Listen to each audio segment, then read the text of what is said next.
Welcome into the Punt and Pass podcast. I'm your host, Drew Butler, joined alongside my co-host, Aaron Murray. Be sure to follow us on social media at Punt and Pass on Twitter and Instagram. I am at Drew Butler. Aaron is at Aaron Murray 11. And head on over to puntandpass.com, the number one destination for all things college football. Of course, it has our YouTube page, which has finally eclipsed 1,000 subscribers. I'll get to that in just a second. We had some great feedback from our listeners, Aaron. Our audience chimed in, saved us at the last minute, so we still have some excitement about the round of golf that will be joined by a listener of the podcast. It's got our picks, it's got our blog, it's got our merch, puntandpass.com. It's the best. Head on over there. This episode of Punt and Pass is presented to you by Solomon Brothers Jewelers. That's right, Solomon Brothers has the largest diamond and jewelry inventory in the Southeast, and the best part about Solomon Brothers is that it is for anyone with any budget, big or small, and you can make that budget go further if you mention Punt and Pass or just mention Drew and Aaron. You get 10% off your jewelry purchase. They have the lowest prices on the highest quality jewelry and diamonds, guaranteed. They have two amazing locations, one in Buckhead, 17th floor Tower Place, one in Alpharetta, which I will be heading to before Thanksgiving this week. Unmatched customer service. I'm telling you what, I was watching the football games today. If you want to earn some serious brownie points, take your significant other to Solomon Brothers on an NFL Sunday. You can plop down by the bar. They got multiple TVs. Your significant other can do what they do, and you won't miss a beat of the action. Solomon Brothers is the best. SolomonBrothers.com, at Solomon Brothers on Instagram. Shout out to Solomon Brothers. All right, Aaron, you said it. We mentioned it a couple weeks ago.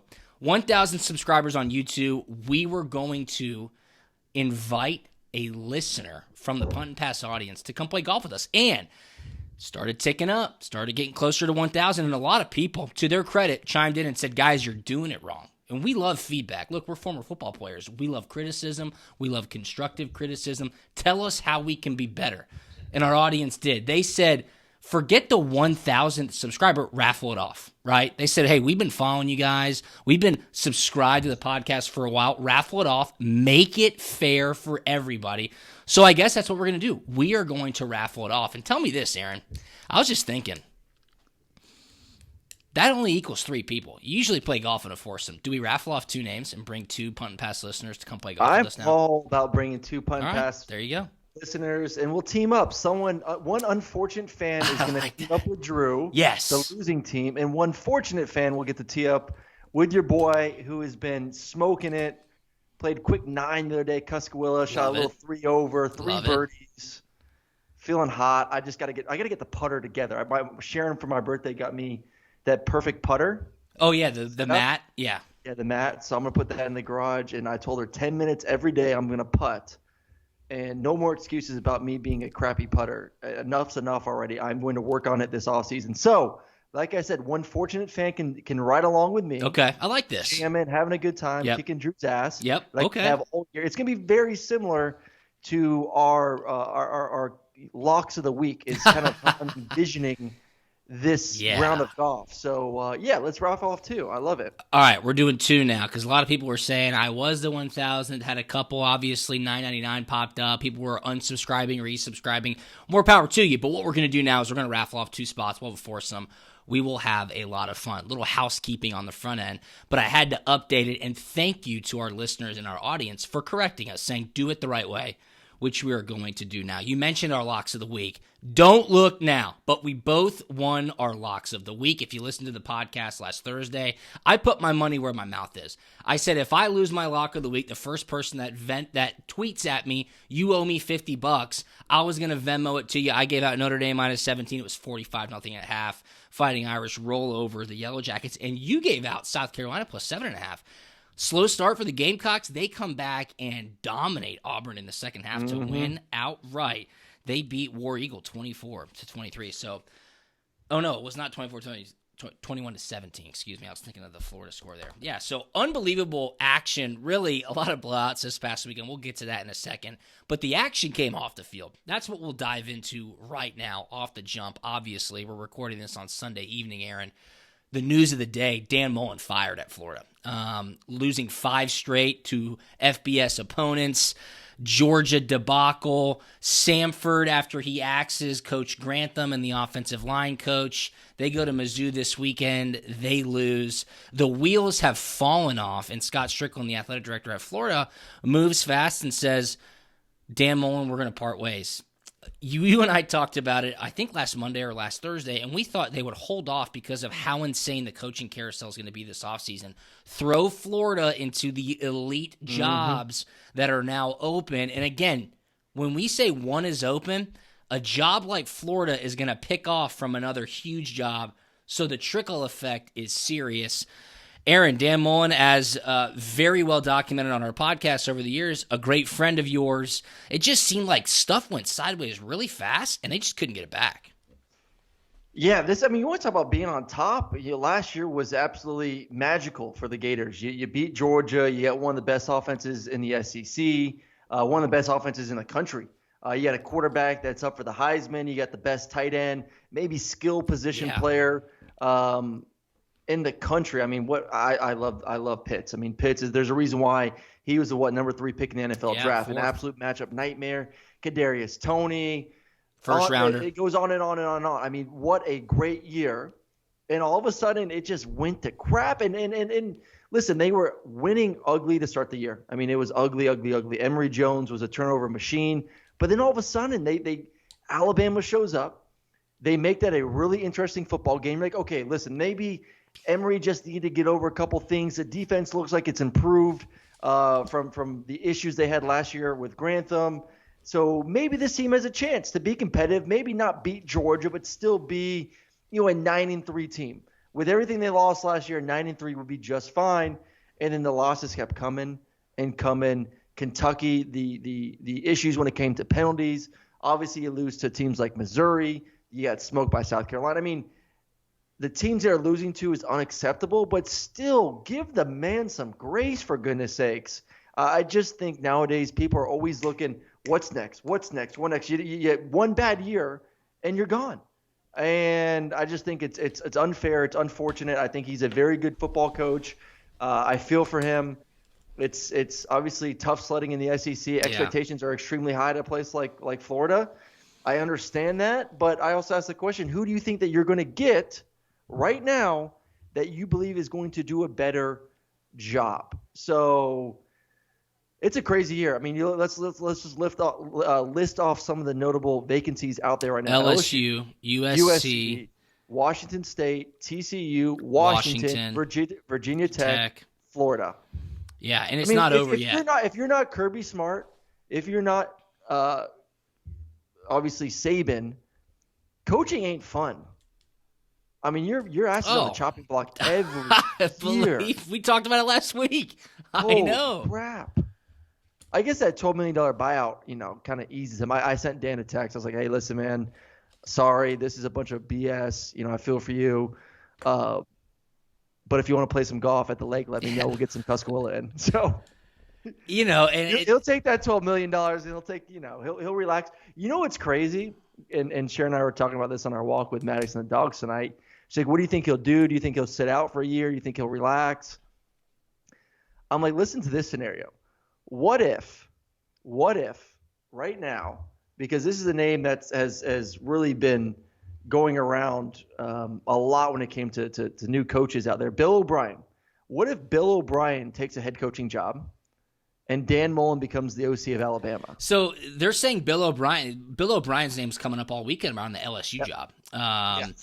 And will Dan Mullen go to the Nick Saban School of Coaching Rehabilitation? How amazing would that be? I mean, you would think that would be, top of mind for him if Nick wanted to bring him in. There's no doubt about it. I think the genius, the guru kind of gets overblown at times, but it is so much different. And I want you to talk about this as a former quarterback because you work so closely with the quarterback's coach, the offensive coordinator, and the head coach. Just how much responsibilities change when you become the head coach. right? When you are the CEO, when you are the principal, when you are the decision maker rather than just the offensive coordinator, which Dan Mullen had tons of success with Tim Tebow at Florida. And then when even he was at Mississippi State, much lesser burden than the University of Florida. But talk about that, just the difference between being an offensive coordinator and a head coach. Certainly things change. Yeah, listen, you have to deal with way more during the week when it comes to just dealing with the media, when it comes to dealing with boosters and talking with the AD and more involved with the academics. It's not just, okay, I'm going to show up, I'm going to watch film, I'm going to game plan, I'm going to make sure everything is tidy on my side of the football. That way we go out there and do our thing, and that's all I have to focus on. So, yes, it's a lot easier when you can just focus on one thing, but it's also listen, I think he's a plenty fine head coach. Like when the Florida job came open and names like Chip Kelly were being flown around and maybe a couple others, I was like, listen, why would you go anywhere else than Dan Mullen? He was at Florida as the OC. He won national championships. Everyone obviously knew what he did with Leak and with Tebow. You saw the going back to Alex Smith and obviously what he did with Dak Prescott at Mississippi State.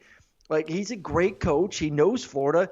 He's the best hire. I said it then. They hired him. It slowly progressed into what the magical year, the amazing year they had last year. And let's not forget, I mean, this is a team that has played Alabama, the vaunted Alabama, extremely close the last two games. SEC championship game was an incredible duel, and the game this year was back and forth. So, like I said, I just don't know who you're going to get right now that you can say is a huge upgrade from Dan Mullen. Maybe Lane Kiffin. I know, some of the names that are out there right now, he's obviously been one. Bob Stoops keeps popping up. I'm like, why is Bob Stoops on anyone's radar? Yeah, interesting. Billy Napier from Louisiana. Obviously, he hasn't coached at this level. I mean, what makes you think a guy that there is going to have more success in the next couple of years at Florida? I don't know. Clausen at Wake Forest. No. Aranda is really making a name for himself. Aranda. Yeah. I like Aranda. Luke Fickell is an interesting one. I still think of him as a Midwest guy. I don't see that really happening. The guy that I think that deserves an opportunity. Christian Robinson. No. Mark Stoops. Okay. Can we just Okay. If you want consistency in the SEC, is Mark Stoops, besides obviously Nick Saban and Kirby, one of the most consistent coaches we've seen in the SEC the past decade? Yes, at a place like Kentucky. Yes. I know you hate Kentucky. No, I don't. Put your hatred away. I'm not. What he's done there at Kentucky deserves attention. I think if he could go to a place like Florida, LSU, wherever, I think he has a chance to be he already is a damn good coach. No, I agree with you. Has a chance to possibly win some championships. All right. I like that name. I have not heard that name circulated. I wonder if they will smell blood in the water with Mark Stoops and go in there and try to get him out of Kentucky, because I think with his pedigree and with his ambition, I would assume he would want more than what's for him in Lexington. And what he's built in Lexington, whether he's a product of the environment or not, you and I have talked about it. Mark Stoops at any other school with championship ambitions would have been fired in his first 2 years at Kentucky, but he was at Kentucky, a basketball school, and the AD had great foresight and said, "You're my guy. I'm going to let you build this." And he did build it, which is huge for Mark Stoops. If he were to go to Florida, his eyes in the bullseye would be right on Georgia. And he'd go, "We're going to beat Georgia. We're going to win the SEC East. And we're going to tread forward and hopefully win some championships." It's just amazing what Florida has become in the last 10 months. You just mentioned it. In the SEC championship game last year, Alabama, one of the greatest college football teams of all time, defending national champions. They obviously went on to win the college football playoff. Florida almost beat them. I mean, unbelievable. And now it's a complete rebuild. Chris Childers, your co-host on SEC Radio, tweeted out today, Florida is the new Tennessee. It is to that point where it's like, what is going on in Gainesville? It is a huge name, right? Florida is a top 5 program for a head coach opening in any season. Who are they going to go get? They should have the pick of the litter. Is it Lane Kiffin? Is it a younger coach who's really good? A guy who I would always want to bring back in, especially in Florida, and maybe this is completely out of left field. Urban Meyer? Joe Brady. Go get Joe Brady. Joe Brady at offensive court. It's going to be really interesting to follow along. But again, what's a better job in your mind, Drew? Would you take, if you're offered the LSU job and Florida job, same amount of money, which one are you taking right now? with the thought of the pod system coming in 2025 and expansion, I would think it's hard for me to set my bias aside. I mean, obviously, Georgia and Florida's great. I think LSU's a better job in Florida. I do. I'm with you. Yeah. I do. I think LSU is a better job than Florida. I think so, too. Plus you don't have to worry about your in-state rivals when it comes to recruiting the state and everyone big time. Everyone going into Florida to try to pick out those great athletes. I mean, there's an issue. I mean, there's a reason why Dan Mullen, one, it seems like he doesn't maybe care as much as recruiting as other people and kind of has his mindset of I don't need the 4- and 5-star guys. I can go pick out 3-star guys and turn them into 4- and 5-star guys. But also you got Florida State, Miami. Obviously, those guys still aren't kicking ass right now, but those are still big brand names. Like when you get an offer from Miami or Florida State, you're like, oh, damn, that's pretty sweet. Yeah. Plus Georgia's going in there, Alabama's going there, Clemson's going into Florida, Ohio State's going into Florida. Everyone is picking the state of Florida right now. They don't own it when it comes to recruiting, where LSU, I believe, owns the state of Louisiana. Maybe not as rich as Florida when it comes to talent, but still a lot of talent in that state, and you own it. That's a pretty good feeling right there. I would go LSU, and I'd go for this reason too. I think Georgia right now is about to go on an Alabama-type run. Oh, and that'd be beautiful. I love that. I think Alabama, it's getting near the end. Dude, you are bringing up. I think Kirby right now smells blood in the water. In the next 10 to 15 years, blood is in the water in the East. Blood is. I mean, no one with now Dan gone in the crap show that Florida is right now. Yeah. The SEC East better be Georgia's for the next 5 years at least. Yeah, that's 100% They are correct. about to go on a run that is similar to what Alabama's done this past 15 years, I believe. I think Nick Saban, love him to death, greatest coach of all time. Obviously is who knows how long he coaches. I think Georgia gets over the hump in 2 weeks. Alabama doesn't make the playoffs. Georgia wins a natty, and they don't look back for the next 10 years. So do you want to face them, or do you want to face Saban, who has maybe 5 years left? I agree with you. Yeah, I totally agree with you. You're bringing me right into our next talking point, and obviously we'll keep tabs on the Florida situation. Head on over to Punt and Pass on Twitter and Instagram, at AaronMurray11, at Drew Butler. We'll be retweeting and tweeting all of our thoughts and latest breaking news, but it had to happen. It had to happen. I think you knew it was going to happen, especially after the debacle this last weekend against Missouri. But Alabama, you mentioned it. What is Alabama? Okay, you go to the Florida game. Dan Mullen just got fired. Florida, not very good this year. That game was in the swamp. It was the 3rd or 4th week of the season. Alabama gets out to a big lead. Florida, with their inept offense, able to find some points. They lose 31-29 in the swamp. Kind of sit there and go, okay, is Florida for real? Is Alabama not that good? Early in the season, you kind of forget about it. Texas A&M comes around. Your favorite quarterback in the nation, Zach Calzada, turns into Johnny Manziel for one night. They upset the only Alabama. Good game that kid has had the entire season. Yes, against 100%. Alabama. I'm like, are you kidding me? 17.5-point favorite. Alabama loses that game in College Station to Jimbo Fisher, Zach Calzada, and Texas A&M. And now this past weekend with the Don't forget about LSU. LSU, thank you. Do not let me forget about LSU. LSU, a dumpster fire, a circus show this year. Oh, Coach O gets fired midseason. He's still coaching throughout the rest of the season.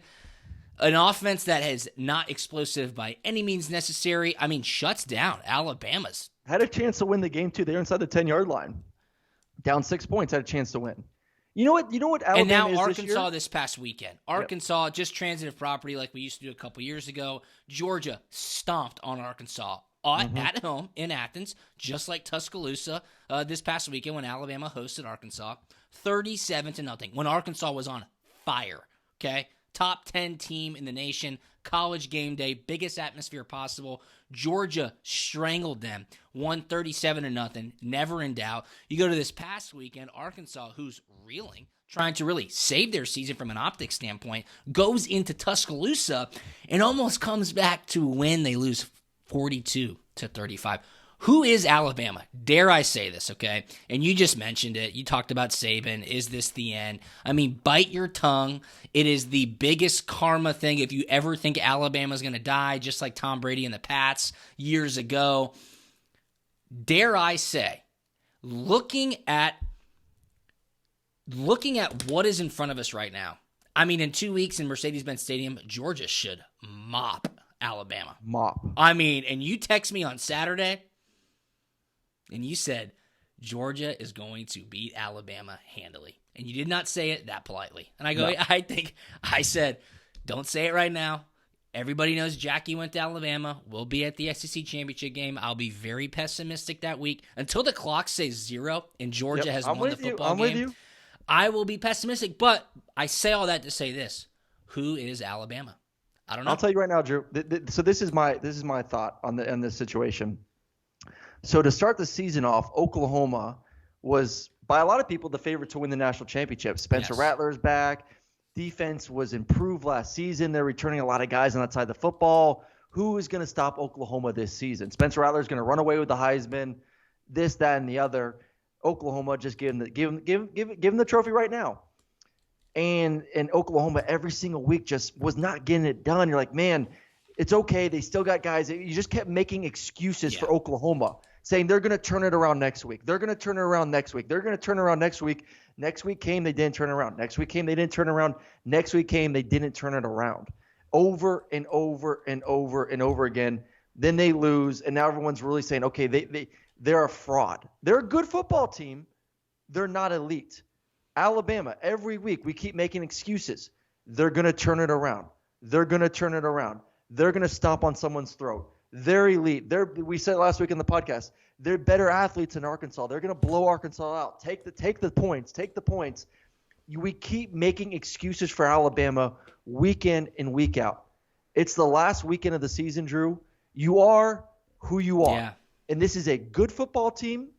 This isn't an elite football team, and we need to stop making excuses for Alabama saying that they're going to turn it on because they haven't done it in 11 weeks. What makes you think they're going to just magically turn it on in the last week of the season? They are who they are. Same thing as Oklahoma. Enough with the excuses. They're just a good team.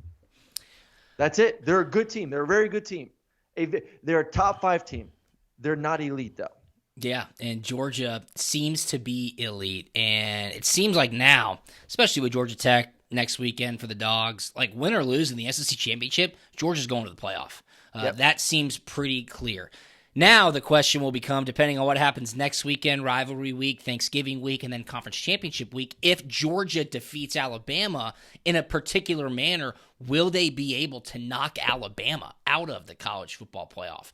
That will be the real key heading into that game inside Mercedes-Benz Stadium, because Cincinnati's going to play Houston in the American Athletic Conference Championship. Will Clemson get back to the ACC Championship after beating Wake Forest this past weekend? Not like they're going to go, not like the ACC's in it. Oregon lost this past weekend.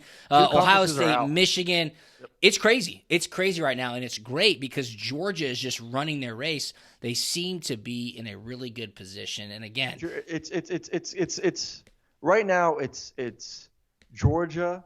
It's going to be this. It's going to be Georgia, Ohio State, Cincinnati, Notre Dame. Okay, well, let me tell you, because you're leading me to my next point. Okay, you're leading me to my next point. And first things first, Georgia would most certainly be in the best position and is the odds-on favorite. Both of them would be. It'd be a cupcake game for Ohio State and Georgia. Oh, yeah. But what I'm saying is Georgia would be in a great position, odds-on favorite to win the national championship and put a ring on their finger. And if you have somebody who needs to put a ring on their finger, you need to head on over to Solomon Brothers, right? Solomon Brothers Jewelers. This episode of Punt and Pass is presented to you by Solomon Brothers Jewelers. 2 awesome locations, one in Buckhead, 17th floor Tower Place, one in Alpharetta as well. The holidays are here. Thanksgiving is this Thursday. Christmas, Hanukkah, New Year's right around the corner. Anniversaries are coming up, engagements. You might just need to get a special holiday gift. You have to head on over to Solomon Brothers. Check them out at Solomon Brothers on Instagram, SolomonBrothers.com, the largest diamond and jewelry inventory in the Southeast. They carry the biggest selection, the best quality, the lowest prices, and the in-store experience. I'm telling you right now, it is totally unmatched. Solomon Brothers is for anyone with any budget. Make your budget go further. Mention Drew and Aaron or Punt and Pass. You get 10% off your jewelry purchase. Love those people over at Solomon Brothers. You mentioned Cincinnati and Notre Dame. Jordan Cornette, who is a host on the ACC Network, a great follow on Twitter. Go follow him at Jordan Cornette. He tweeted out something yesterday, and it put a light bulb off my head, and I go, oh, my God, he's right. Okay. For the past couple weeks, Aaron, I have been dogging the committee, the College Football Playoff Committee. How in the world could they put Michigan ahead of Michigan State when Michigan State beat Michigan just a couple of weeks before? And this is what he tweeted out. He said all the jargon, all the talk about how the committee could justify putting Michigan ahead of Michigan State is the perfect setup for the committee to give the ultimate screw job to Cincinnati and say, well, we know Cincinnati beat Notre Dame, but if you look at the statistics, if you look at the strength of schedule, Notre Dame's a better team. If it gets to that point, the ultimate screw job could be in. The writing was on the wall with the committee putting Michigan ahead of Michigan State.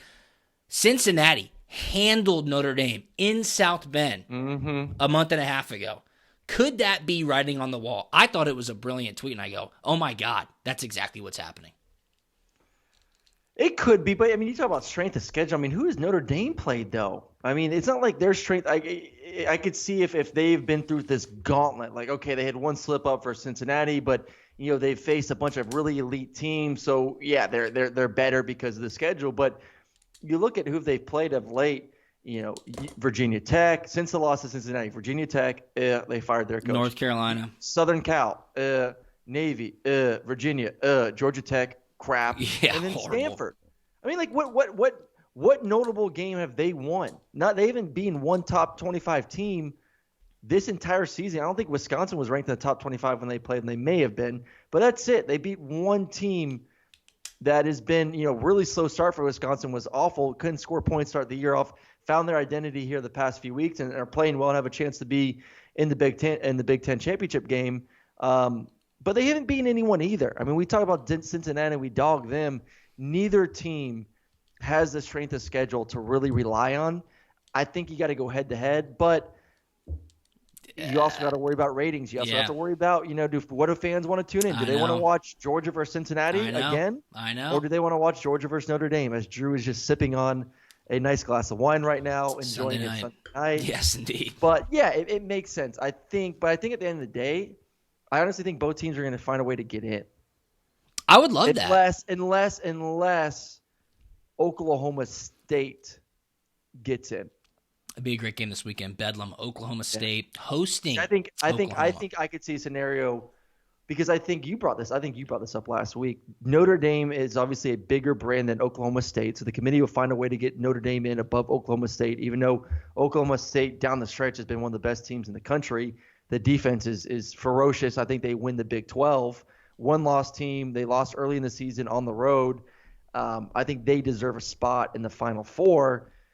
Plus, you're already keeping out two other conferences. ACC and Pac-12 are already out. Yeah, out. You got to get in one more Power 5 in. Big Ten's in, SEC's in. So I think you have to include one more. You don't want to alienate the entire country or the majority of the country. So that leaves one spot if Oklahoma State's able to win the Big 12. Yeah, yep. I'm with you, man. I think they're going to screw Cincinnati, which makes me a little bit sad. It kills me. And think about this, too. If Notre Dame were just in the ACC, they would be locked, sealed, delivered going to the college football playoff, right? Like, it's no-brainer. Would they have one loss, though? I know the ACC. Yeah. I don't think Notre Dame's a good team. I think if they were in the ACC, we're talking about a 2, maybe 3-loss Irish right now. I'll give you a lot of credit. They have benefited from their schedule this year. 100%. 100%. They're a good football team. Once again, they're a top 15 team. They're not a top 5 team. It's so sad to think that there's only one weekend left of the regular season. Thanksgiving week is the best week of the year. I've said that for 5 years straight here on Punt and Pass. But so much can happen between now and Selection Sunday. That's the beauty of college football, which I'm really excited about. I'm going to give you a lot of credit. On Punt, Pass, and Pick last Thursday, you said Ohio State going to smash Michigan State. Michigan State's secondary is terrible. C.J. Stroud's going to have a day. I rebutted you, and I said, you're falling for the bait. I'm taking Michigan State. Ohio State never covers the week before Michigan. I text you like 5 minutes into the game, and I said, you're smarter than I am. You know football better than I do. I said they're going to win by I think at the end of the first quarter, I said they're going to win by 50 points. Yeah, 56-7. 45-0 at half, I think it was. The same score as Georgia versus Charleston Southern. wide open receivers running down the field. Like, go Don't ahead worry, and just Michigan State, run behind the you're gonna pay your secondary. head coach $100 million? Oh Yeah, $95 million. So is Ohio State the biggest threat to Georgia in the college football playoff right now? I thought it was Alabama, and because I was sipping the Kool-Aid till I finally realized that Alabama is Oklahoma, Oklahoma is Alabama, Finkel is Einhorn. Einhorn is Finkel, Finkel is Einhorn. Nice. That's who they are, man. That's who those two teams are. They keep teasing us. They keep lying to us. I'm done buying into the bull crap. It's week 12. I'm sick of it. Ohio State has been on fire. I brought up to you, 3 or 4 weeks ago. I said, I just don't feel like Ohio State has that killer instinct. I'm not seeing it right now. They're winning, but they're not putting their throat on teams the way I want to see them do it. The past 3 weeks, 2 weeks especially, versus Purdue and then versus Michigan State, they have put the throat on the foot on the throat, and they have not let go. And I feel like, man, this team is finally showing that not only can they win football games, but they're dominating the way they should. So I think that's a great sign. C.J. Stroud, to me right now, don't say Heisman winner. He's going to win the Heisman. Who else is going to win the Heisman? Jordan Davis. Who else is going to win the Heisman? Jordan Davis should go to New York. I'm just telling you that right now. I know, but let's be realistic here. Who is going to win the Heisman? Right now. Well, not Kenneth Walker after that piss poor Kenneth performance. Walker's out. Yeah, it's out. a two-man race. And I think C.J. Stroud is going to have most likely right now, if you're a betting man, you're saying Ohio State wins the Big Ten. C.J. Stroud has 2 really good football games. And then you go to Alabama and Bryce Young. They have probably a good game versus Auburn. They lose to Alabama. They don't make the playoffs. The number 2 team in the country, similar stats. You finish the year off strong. C.J. Stroud right now, in my mind, is taking the lead. And he'll have a chance to show off this weekend the big game, Ohio State against Michigan. I believe this game is in Ann Arbor. It will be a top 5 game after the new college football rankings come out. I would assume Ohio State's 3, and I would assume Ohio State. Hell, they might jump up to 2. Yeah, and Michigan will probably be 5. Early line, Ohio State a 7.5 point favorite. I mean, give me that all day, twice on Sunday. They are going to boat race Michigan as they always do. You mentioned the Heisman, though. I saw this tweet today. Roman Harper, SEC Network, former Alabama safety, longtime NFL All-Pro. He said Will Anderson Jr. is the best player in college football right now.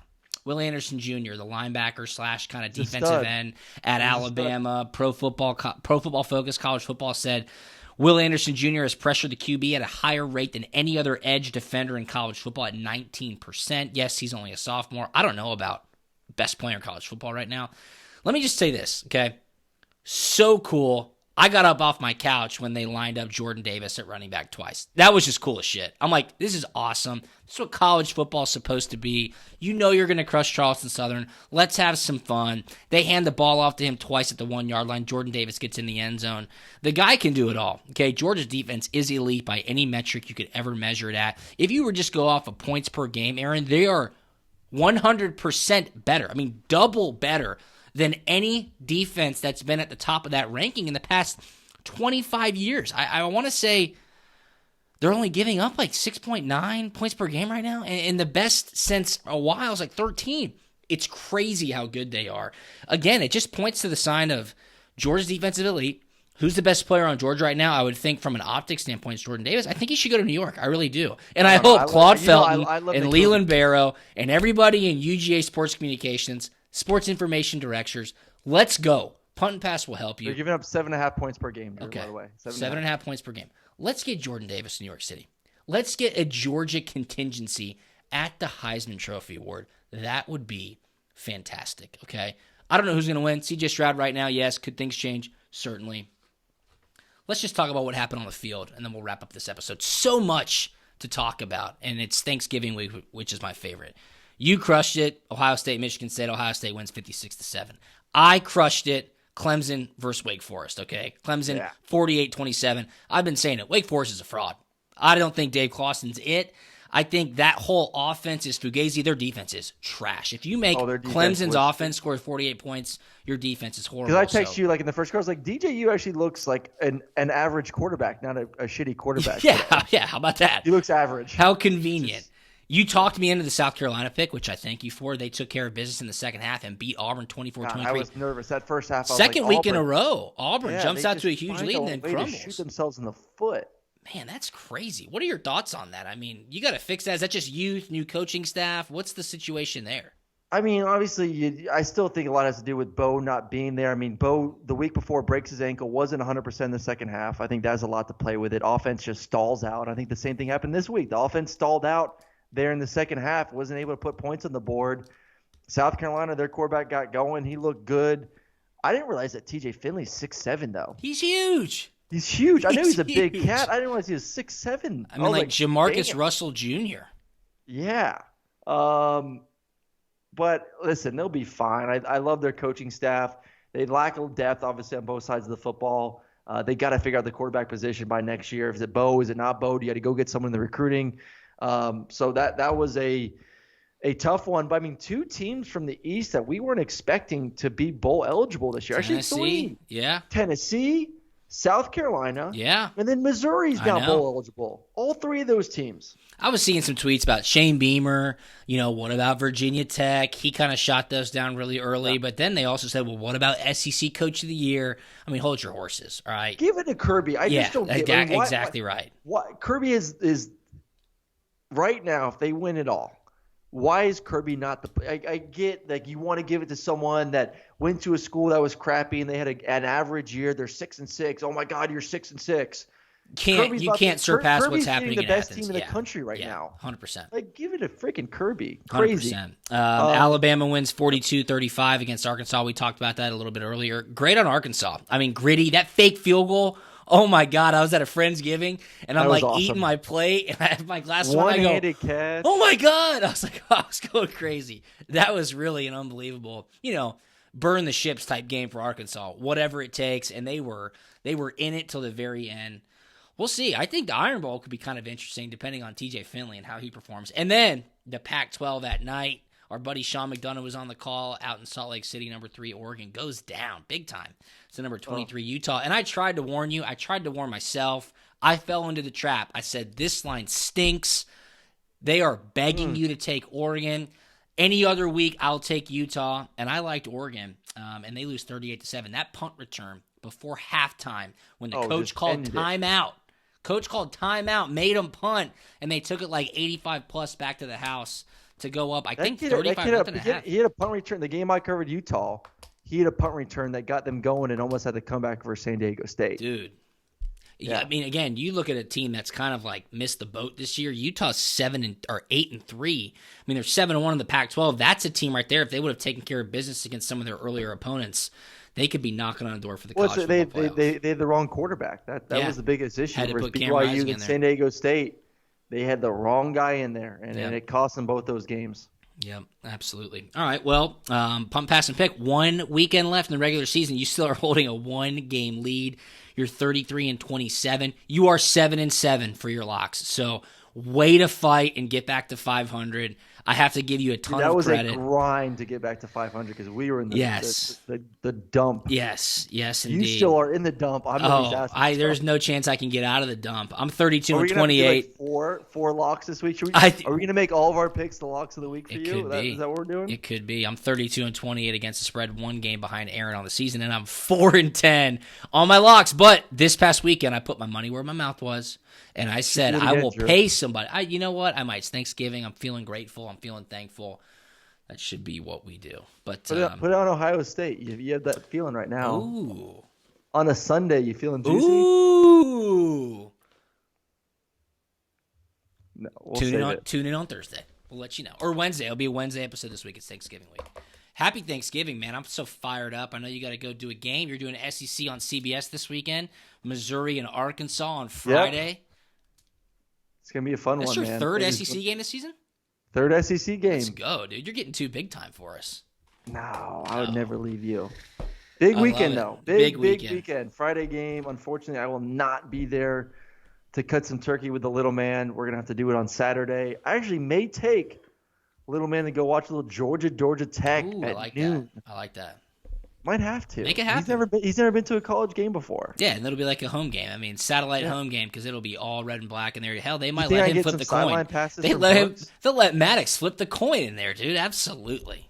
Absolutely. Let's go. Awesome. What a great episode of Punt and Pass. Happy Thanksgiving to all. Our next episode will be Wednesday this week. So when you're out and about in the car, doing some shopping, doing some grocery lists, doing some honeydews, maybe you're heading to Solomon Brothers, hit us up. We'll be out on Wednesday. Follow us at Punt and Pass on Twitter and Instagram. I'm at Drew Butler. Aaron is at Aaron Murray 11, puntandpass.com. And again, check out Solomon Brothers Jewelers. They're at Solomon Brothers on Instagram, solomonbrothers.com. If you mentioned Punt and Pass or just mentioned Drew or Aaron, you don't have to say both of us. Just tell them who you like more, Drew or Aaron. You get 10% off your jewelry purchase.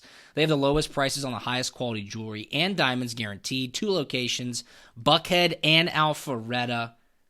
Anyone with any budget, big or small, and that budget can go further with Punt and Pass. 10% off that jewelry purchase. Biggest selection, best quality, lowest prices. That's Solomon Brothers. Go check out that in-store experience. All right, Murray. It's Thanksgiving week. We're going to get after it. Going to be awesome. So much good football. This is a fantastic episode of Punt and Pass as per usual, and we will talk to you on Wednesday. Happy Thanksgiving, everybody. See you.